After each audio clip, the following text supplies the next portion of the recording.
बिस्मिल्लाहिर्रहमानिर्रहीम अस्सलाम वालेकुम वेलकम बैक। और जनाबे वाला सीसीएनए साइबर ऑप्स का लेक्चर नंबर 17। ये आज हमारा चैप्टर नंबर मुझे भी भूल गया है बुक बड़ी दूर पड़ी हुई है, मेरा उठने का कोई मूड नहीं है। तो आज हम ये पूरा चैप्टर पढ़ लेंगे और इसके बाद ना हम जरा हार्ड कोर सिस्को से हट के विंडोज एनवायरनमेंट में चले जाएंगे, जहाँ पे सिज ऑप्स का सिस्टम ऑपरेशंस का जो सा है काम है। ठीक है, तो शुरू करते हैं।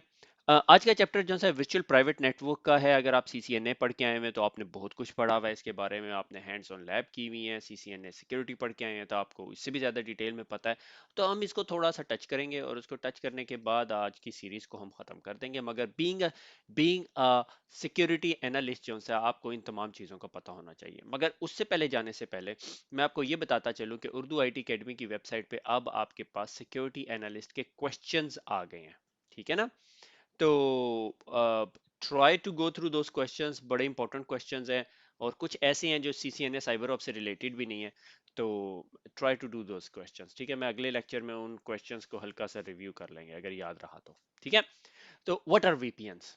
ठीक है, लीज लाइन की कॉस्ट कम करने के लिए, अगर मेरे पास दो ऑफिसेज हैं, एक न्यूयॉर्क में है, एक लंदन में है और एक लाहौर में है और एक मुंबई में है, अगर मैंने उन तमाम ऑफिसेज को आपस में कनेक्ट करना है तो मैं लीज लाइन तो लेने से रहा। ठीक है, तो उसकी उसके लिए फिर हम क्या करते हैं कि लीज लाइन से बच की जगह हम अपना डाटा ओवर द इंटरनेट भेज देते हैं। अगर हम ओवर द इंटरनेट भेज देते हैं तो हमारे लिए तीन चीज़ें बहुत इंपॉर्टेंट होती हैं। Number one, data integrity, authentication और डाटा इंक्रिप्शन, ताकि कोई हमारा डाटा ईव्स ड्रॉप ना कर सके। ठीक है, मैन इन द मिडल ना कर सके। ठीक है, different type of VPN solution market में। ठीक है, point to point tunnelling protocol है। ठीक है, लेयर टू फॉरवर्डिंग है, L2TP है, GRE है, MPLS है, IPsec है, SSL है। ये जिनके आगे मैंने स्टार लगाया हुआ, ये वो प्रोटोकॉल्स हैं जो डाटा इंटेग्रिटी, ऑथेंटिकेशन, इंक्रिप्शन और नहीं दे सकते। आपको इनके ऊपर ओवरएज IPsec रन करना पड़ता है। ठीक है, उसकी वजह क्या है कि GRE जो सा है आपका जनरल राउटिंग एनकैप्सुलेशन प्रोटोकॉल है, इंक्रिप्शन नहीं दे रहा। मगर अगर आप GRE ओवर IPsec रन करेंगे तो आपका काम करेगा। बीइंग अ सिक्योरिटी एनालिस्ट आपको पता होना चाहिए यार ये कौन सा VPN है। ठीक है, GRE का VPN है तो आपको यार ये तो सिक्योर नहीं है। वो सिक्योरिटी इंजीनियर आपको जवाब देगा नहीं ये GRE ओवर IPsec है। आपको अच्छा, ठीक है। तो ये तमाम चीजें जो सी ये बहुत इंपॉर्टेंट है। IPsec के लिए VPN है, SSL आपके लिए VPN है। ठीक है, अच्छा। अब उसके बाद एक चीज जो आप लोगों ने यहाँ पे समझनी है वो ये है कि जो IPsec है वो एज अ फ्रेमवर्क है। फ्रेमवर्क किसे कहते हैं हम लोग, ये चीज आपका फ्रेमवर्क है और इसमें आप कोई भी चीज यूज कर सकते हो।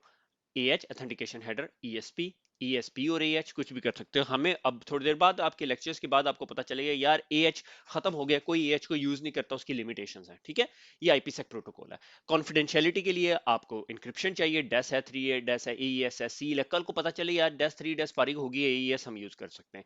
AES के बाद कुछ और यूज कर सकते हैं। ठीक है, ABC प्रोटोकॉल आ जाता है, वो यूज कर सकते हैं। इंटेग्रिटी के लिए MD5 SHA के अंदर SHA 1 2 और 5 भी है मेरे ख्याल में, 3 भी है।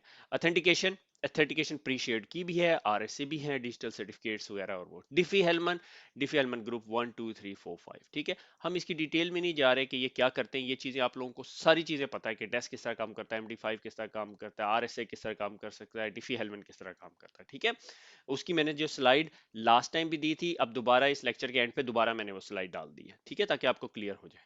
ठीक है, अच्छा। अब उसके बाद जो है site, different type of VPN है। एक VPN कनेक्शन कहलाता है साइट टू साइट VPN। ठीक है, दूसरी कैटेगरी जो बेसिक बिगर क्लासिफिकेशन है वो कहलाती है रिमोट एक्सेस एक्सेस VPN।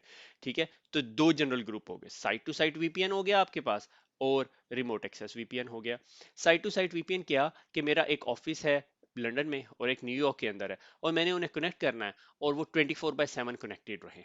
ठीक है, नेटवर्किंग बिटवीन टू और मोर साइट, उसके लिए आपके पास सोल्यूशन IPsec, GRE, MPLS। अब आपको पता है GRE MPLS के अंदर इंटेग्रिटी इंक्रिप्शन के ऑप्शन नहीं है, मगर you can run an IPsec on the top of that.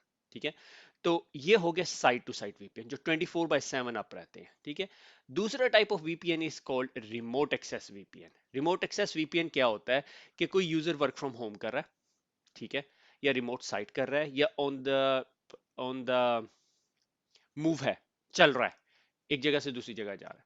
तो ये तमाम चीजें जो सी हैं ये आपको कैटेगराइजेशन देती है। साइट टू साइट वीपीएन उन तमाम जगहों के लिए जिनको आपने 24/7 अप रखना है। रिमोट एक्सेस वीपीएन जिस तरह वर्क फ्रॉम होम है या रिमोट साइट से, उसके लिए आपको रिमोट एंड के ऊपर राउटर फायरवॉल टाइप की चीज नहीं चाहिए, उसके लिए आपको रिमोट एंड पे क्लाइंट पीसी ही चाहिए। ठीक है। अब रिमोट एक्सेस वीपीएन में फिर फर्दर टू क्लासिफिकेशन, एक क्लाइंटलेस है, एक क्लाइंट बेस है। क्लाइंटलेस क्या, जिसके अंदर आपको क्लाइंट के मशीन के ऊपर, लैपटॉप के ऊपर आपको सिस्को एनी कनेक्ट, अगर आप पालो अल्टो की बात कर रहे हैं तो ग्लोबल प्रोटेक्ट, और भी डिफरेंट कंपनीज के डिफरेंट टूल्स हैं, वो यूज करने की जरूरत नहीं है। ठीक है। आप सिर्फ ब्राउजर खोलेंगे https vpn.urduitacademy.com। ठीक है। ये आप वहां पे अपना यूजर नेम पासवर्ड, अगर टू फैक्टर ऑथेंटिकेशन लगी हुई, टू फैक्टर ऑथेंटिकेशन करेंगे और आपके सामने एक पोर्टल आ जाएगा। वहां पे आप क्लिक करेंगे तो आपकी जो एप्लीकेशन चलनी शुरू हो जाएगी। अगर आप सेल फोर्स है, सेल फोर्स, सीआरएम है, सीआरएम, और जो भी चीजें आपकी वो चल सकती हैं।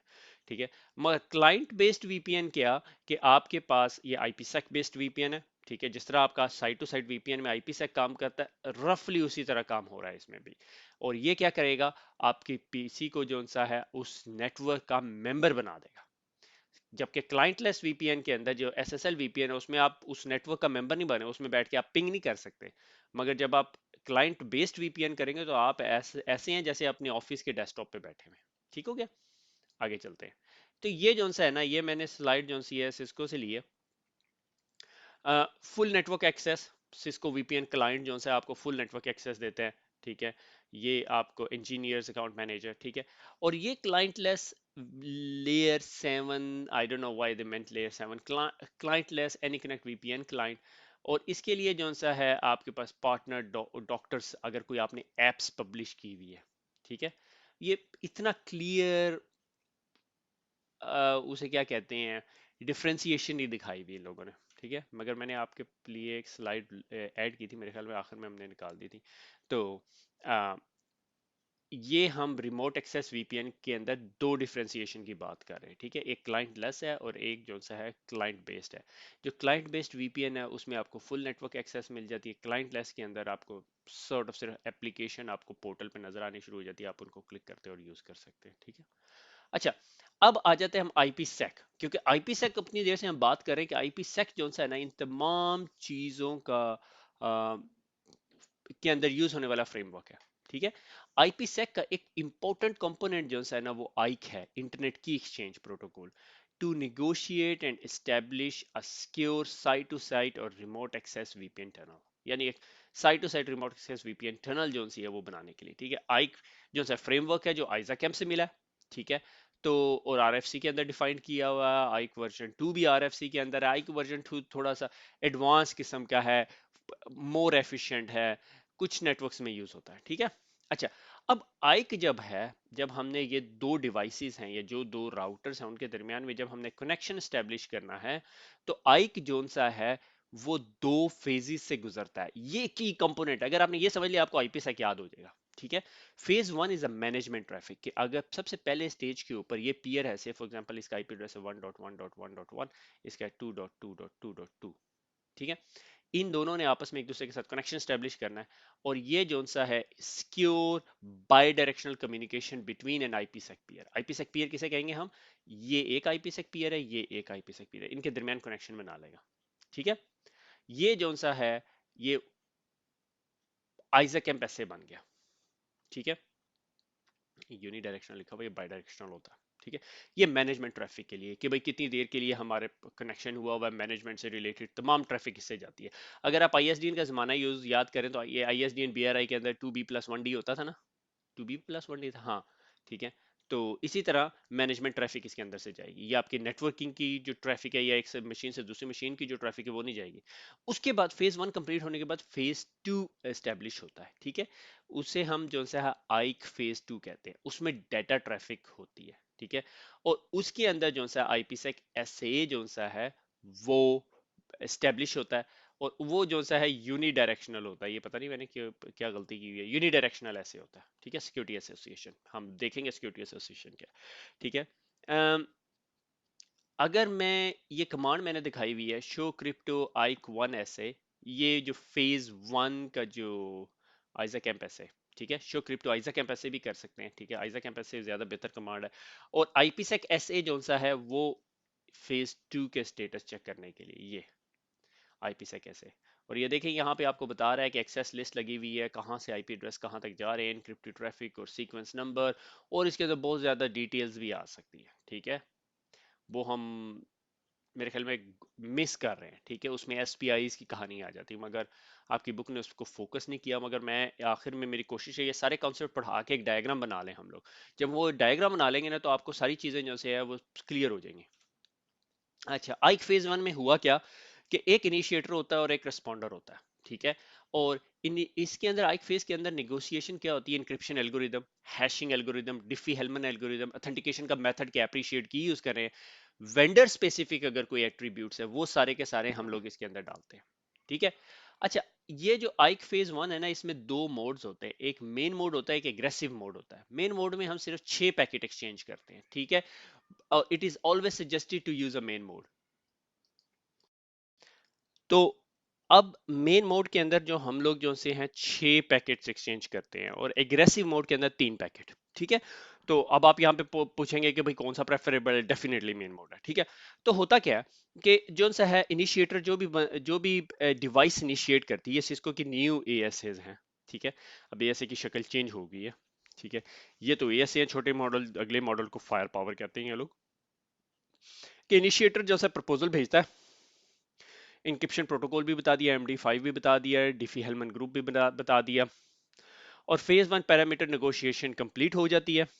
उसके बाद डिफी हेलमन की एक्सचेंज होता है, और फिर आईडी एक्सचेंज और hash is verified, 3 packets are, these packets are encrypted, ये सारे के सारे पैकेट इनक्रिप्टेड होते हैं, ये वाले, ठीक है।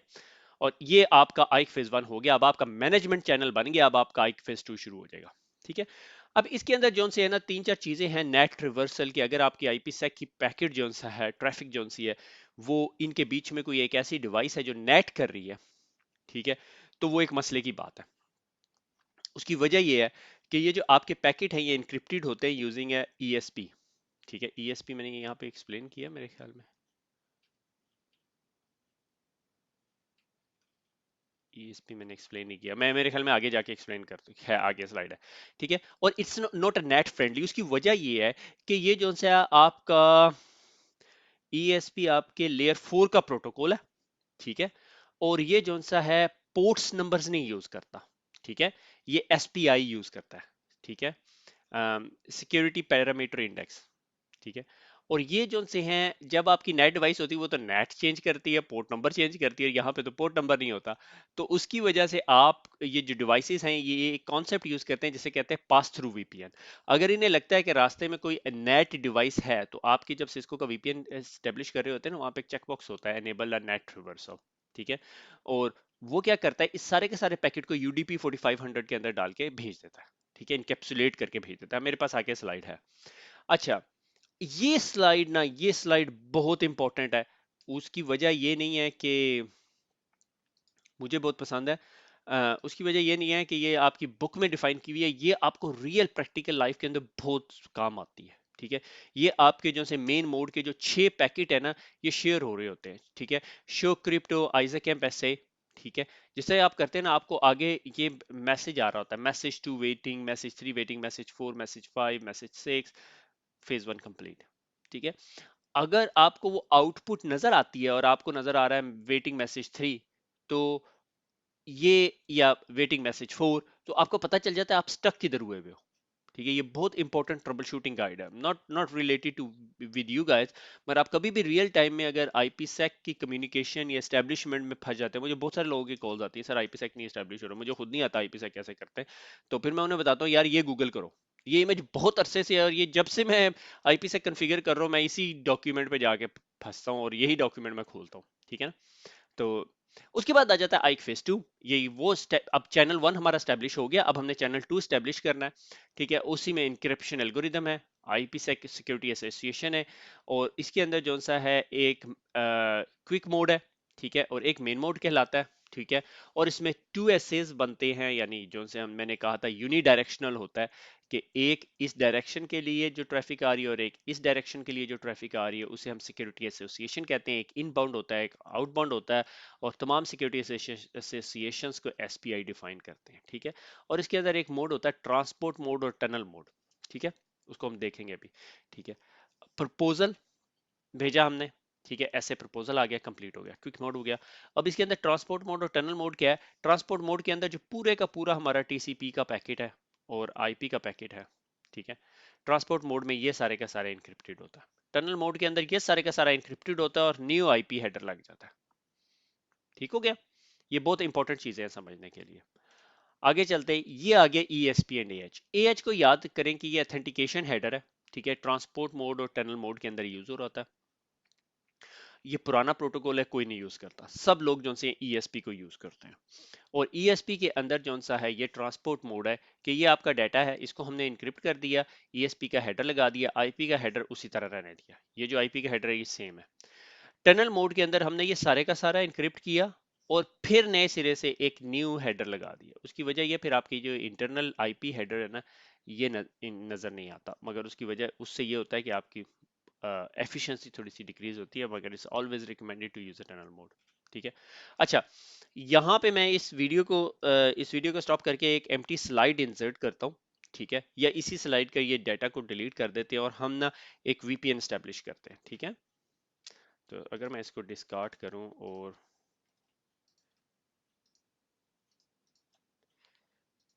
ये ले जी, ठीक है। अब हुआ ये सारा लेक्चर अगर आपको पिछला समझ नहीं आया तो कोई टेंशन की बात नहीं है। ये आपका रूटर है, ये आपका रूटर है, ये फायरवॉल भी हो सकती है, और ये थ्रू द इंटरनेट क्लाउड जो सा है कम्युनिकेट कर रहे हैं, ठीक है। यहाँ पे A नेटवर्क है, यहाँ पे B नेटवर्क है, बस एनफ हो गया। अब ब्लू कलर ले लेते हैं। अच्छा, अब होगा ये कि सबसे पहले A नेटवर्क पे एक पीसी पड़ा होगा, ठीक है, वो एक ट्रैफिक भेजेगा, ठीक है। ये मैंने कहा 10.x का नेटवर्क है, ये 20.x का नेटवर्क है। ये से फॉर एग्जांपल ये कहता है पिंग करो 20.x को, ठीक है। तो ये क्या इसने क्या प्रोड्यूस की? इंटरेस्टिंग ट्रैफिक, ठीक है, ये आपने डिफाइन की हुई होगी। जिस तरह ये ट्रैफिक इस फायरवॉल या रूटर के पास आएगी, ये रूटर देखेगा और ये कहेगा हाँ अच्छा मुझे पता है ये ट्रैफिक किधर भेजनी है, ये मैंने पीयर नंबर इस पे भेजनी है जिसका आईपी एड्रेस है 2.2.2.2, मेरा आईपी एड्रेस है 1.1.1.1, ये पब्लिक आईपी एड्रेस है, ठीक है। बहुत हो गया, नीला कलर, सबस कलर पे आ जाते हैं। अच्छा, जिस तरह ये इस राउटर के पास आएगा, राउटर कहेगा I have to create interesting traffic आ गई, मुझे आइक फेज 1 स्टैब्लिश करना है ताकि मैं मैनेजमेंट प्लेन नहीं कहना चाहिए, मैनेजमेंट चैनल स्टैब्लिश कर लूं, ठीक है। ये जाके अपने पॉलिसी सेट में देखेगा, ठीक है, पॉलिसी सेट इस पे बना होगा फायरवॉल पे, पॉलिसी सेट में देखेगा और पॉलिसी सेट में ऑथेंटिकेशन कौन सी यूज करनी है, डिफी हेलमन ग्रुप कौन सा यूज करना है, इंक्रिप्शन कौन सी यूज करनी है, की कौन सी यूज करनी है, हैशिंग कौन सी यूज करनी है, ठीक है। वो देख के पीयर एड्रेस के हिसाब से एक मैनेजमेंट चैनल स्टैब्लिश कर देगा, ठीक है। ये मैनेजमेंट चैनल स्टैब्लिश हो गया, ठीक है। हमें हमें इसे कहते हैं आइजा कैंप ऐसे। और ये जो सा ऐसे होगा, ये बाय डायरेक्शनल होगा, बाय डायरेक्शनल होगा, यानी ये इस तरह का होगा, ठीक है। यानी एक ही सिक्योरिटी एसोसिएशन होगी 111 के और 222 के दरमियान। जब ये स्टैब्लिश हो जाएगी, अब ये जो सा है फेज 2 की तरफ जाएगा। अब फेज 2 के लिए डिफरेंट कलर यूज कर लेते हैं, हम यूज कर लेते हैं पर्पल कलर, ठीक है। अब फेज 2 के अंदर क्या होगा कि दो सिक्योरिटी एसोसिएशंस बनेंगे, मगर उसके लिए हम लोगों ने एक चीज डिफाइन की होती है फायरवॉल के ऊपर, इज कॉल्ड ट्रांसफॉर्म सेट, ठीक है। ये ट्रांसफॉर्म सेट होता है। अब जब हम ट्रांसफॉर्म सेट देखेंगे तो ट्रांसफॉर्म सेट के अंदर उसने बताया होगा कि ये डाटा यहां से ट्रांसफर करना है, ठीक है। आइक फेज 2 इनिशिएट हो गया और वो आपके लिए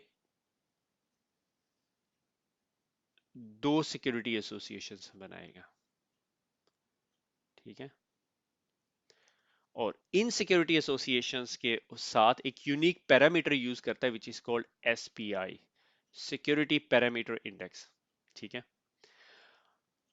ये जो से आपका आइक फेज 2 हो गया, ये आइक 2 हो गया, शो क्रिप्टो, IPsec ऐसे जब करते हैं तो आपको इसके बारे में इंफॉर्मेशन मिलती है, शो क्रिप्टो आइजाकैम्प ऐसे करते हैं तो इसके बारे में इंफॉर्मेशन मिलती है। अब ये जो है आपका VPN टनल स्टैब्लिश होगी, अगर मैं ये VPN टनल बना दूं जिसमें ये दोनों स्टैब्लिश हैं, तो ये आपका VPN है, ठीक है। ICFIS 1, ICFIS 2, ICFIS 1 आइजाकैम्प ऐसे है जिसमें बाई डायरेक्शनल सिक्योरिटी एसोसिएशन बनती है। ICFIS 2 के अंदर यूनी डायरेक्शनल होती हैं, तो इसलिए दो एसेज बनती हैं और हर एसे को आइडेंटिफाई करने के लिए उसके पास SPI होती है। अच्छा, अब इधर एक चीज जो सी है बहुत इंपॉर्टेंट कंपोनेंट है। अगर मैं इधर इधर इस जगह पे एक अदसा लगाऊं, ठीक है, वायर शार्क करूं, ठीक है, और इधर पैकेट देखूं, तो लेयर 3 पे मुझे किस चीज का हेडर मिलेगा, ठीक है, मुझे IP हेडर मिलेगा। अगर मैं लेयर 4 पे चला जाऊं तो मुझे किस चीज का हेडर मिलेगा, ESP का हेडर मिलेगा। और ESP का सबसे बड़ा मसला क्या है, लेयर 4 के ऊपर आपके पास क्या होता है, port number. ESP port number नहीं यूज करता, ESP क्या यूज करता है, SPIs यूज करता है।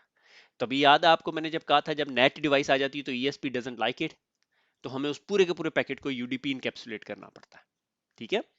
तो बहरल इस इस too much of in depth, हमें उसमें जाने की जरूरत नहीं। ESP लेयर 4 पे आपको मिलेगा और उसने पोर्ट नंबर की जगह अपने पास SPI डिफाइन की होगी कि कहां से ट्रैफिक आ रही है, उसकी SPI नंबर है 1236, 32 बिट की होती है मेरे ख्याल में ये, ठीक है। आप ESP का हेडर खोल के देख लीजिए, ये जनाबे वाला आपका IPsec VPN है पूरे का पूरा, ठीक है। अगर आपको ये स्लाइड नहीं समझ आई तो फिर मैं आपको हेल्प नहीं कर सकता ठीक है, कि इंटरेस्टिंग ट्रैफिक आई, आपने ट्रैफिक ली, आइजा कैंप या आइक 1 फेज प्रोसेस किया और उसके बाद आइक फेज 2 किया, ठीक है। आइक फेज 1 और आइक फेज 2 और आपके पास पूरे का पूरा VPN स्टैब्लिश हो गया। उसके बाद आप VPN फिल्टर्स डाल सकते हैं और बाकी सारा कुछ डाल सकते हैं, उसकी हम बहस में डिटेल में नहीं जा रहे, it's not a topic of today's discussion. Today's discussion था कि आपको VPN और VPN की टाइप समझाना और उसके अंदर फिर IPsec और IPsec के अंदर आइक फेज 1 और आइक फेज 2 समझाना, ताकि आपको ये समझ आ जाए ये हो क्या रहा है, ठीक है। और आइक फेज 1 आइजा कैंप है, आइक फेज 2 जो सा है वो IPsec है।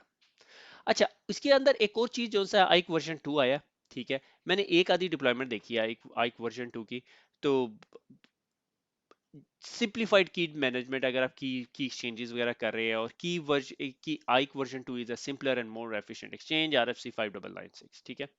उसके बाद आ जाता है SSL VPN। SSL VPN कौन से वाला VPN, अगर आप याद करें तो ये वाला VPN है, क्लाइंटलेस, ठीक है। ये SSL VPN है, ठीक है। उसका फायदा क्या है, उसका फायदा ये है कि आप किसी को भी किसी भी टाइम कनेक्शन दे सकते हैं, मैनेजमेंट कॉस्ट कम है, आपको कोई एजेंट इंस्टॉल करने की जरूरत नहीं है। मैं ये वर्ड की प्रोनाउंसिएशन मेरी ख्याल में मेरी सही नहीं है, यूबिक यूबिकिटी यूबिक्विटी, ठीक है, कि कॉमन है, ठीक है, और सिक्योर कम्युनिकेशन है, ठीक है, और ऑपरेट बिहाइंड द फायरवॉल, आपको नेट शेड की टेंशन लेने की भी जरूरत नहीं है। तो SSL VPN is very very common, अगर आपकी कंपनी अलाउ कर सकती है या अगर आपकी रिक्वायरमेंट फुलफिल करता है तो आप लगा सकते हैं, ठीक है। तो लिहाजा ये यहाँ पर हमारा जो सा चैप्टर खत्म हो गया है। ये इंक्रिप्शन कंपोनेंट मैंने दोबारा डाल दिए, symmetric encryption algorithm AES-3 Blowfish, asymmetric encryption algorithm RSA Diffie Hellman, ठीक है, यानी ये asymmetric encryption algorithm public private की बात है, ठीक है। डिजिटल सिग्नेचर, जब आपने सिग्नेचर करने हैं, ठीक है। IPsec डिफी हेल्मन की एक्सचेंज, ठीक है। कॉन्फिडेंशियलिटी आपको क्या देता है, डाटा इंटीग्रिटी कौन देता है और ऑथेंटिकेशन कौन देता है। ये मुझे स्लाइड बहुत पसंद आई है, मैंने थोड़ा सा टाइम लगाया था इसके ऊपर, क्योंकि मुझे लगा यार ये चीजें कैसी हैं जो एक ही स्लाइड में मर्ज हो जाती है सारी की सारी, ठीक हो गया। तो लिहाजा आई होप आपको कॉन्सेप्ट समझ आ गया होगा। VPN की हमें ज़रूरत तब पड़ती है जब हमने अपने ट्रैफिक इंटरनेट पे भेजनी हो, मगर हम उसको इनक्रिप्ट करके और सिक्योर करके भेजना चाहें, ऐसे जैसे हमारे डेडिकेटेड लिंक के ऊपर जा रही है ट्रैफिक, ठीक है। और उसके ऊपर ट्रांसफर करने के लिए हमारे पास साइट टू साइट VPN और रिमोट एक्सेस VPN है। रिमोट एक्सेस VPN की फिर फर्दर दो टाइप्स है, क्लाइंट बेस्ड और क्लाइंट लेस VPNs। और ये तमाम VPNs में बहुत सारी टाइप्स हैं, कुछ सिक्योर हैं कुछ अनसिक्योर हैं, मगर जो सिक्योर हैं उनमें IPsec एक कॉमनैलिटी है और IPsec के अंदर जो है इज़ अ फ्रेमवर्क, और वो फिर आइक को यूज़ करता है इंटरनेट की एक्सचेंज, और उसके अंदर फिर दो फेजेस होती हैं, ठीक हो गया। क्विज इंजन पे हम काफ़ी काम कर रहे हैं, I hope you guys are looking into it. तो जो लोग CCNA साइबर ऑप के एग्ज़ाम की तैयारी कर रहे हैं वहाँ पे बहुत सारे क्वेश्चन हैं, and I am very hopeful कि वो क्वेश्चन जो से आपको बहुत हेल्प करेंगे एग्ज़ाम को क्वालिफिकेशन के लिए। तो प्लीज ट्राई इट। ओके, खुश रहिए, दुआ में याद रखिएगा, फिर मुलाकात होगी। अल्लाह।